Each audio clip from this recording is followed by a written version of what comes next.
Hi నమస్తే బాగున్నారా? Welcome back to my channel Moksha's woman diaries.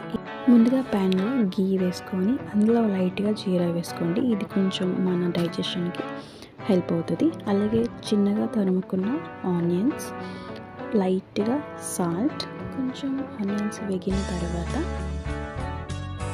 సున్నం పౌడర్,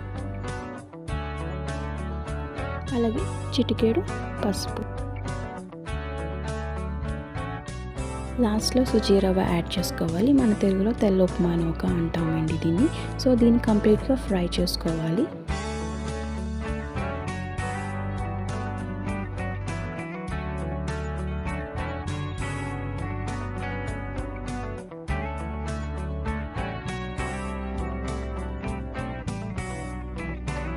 కంప్లీట్గా ఫ్రై అయిపోయిన తర్వాత మనం వాటర్ మిక్స్ చేస్తూ కలుపుకోవాలండి, ఎక్కడ లంప్స్ లేకుండా. సుజీ రవ్వ అన్నది చాలా హెల్ప్ అవుతుందండి వెయిట్ గెయిన్కైనా బ్రెయిన్ డెవలప్మెంట్కైనా. సో ఇప్పటి వరకు అయితే నేను సాల్ట్ అనేది ఇంట్రడ్యూస్ చేయలేదు మా పాపకి. సో ఇప్పుడు నేను సాల్ట్తో పాటు ఇంకా సుమీన్, జీరా ఇవన్నీ కూడా డైజెషన్కి హెల్ప్ అవుతాయి. సో లెట్స్ లైట్గా అయితే ఇప్పుడు ప్రిపేర్ చేశాను. సో తనకి వామ్గానే సర్వ్ చేస్తాను ఇప్పుడు. సో మీకు కూడా ట్రై చేయండి. Thank you for watching.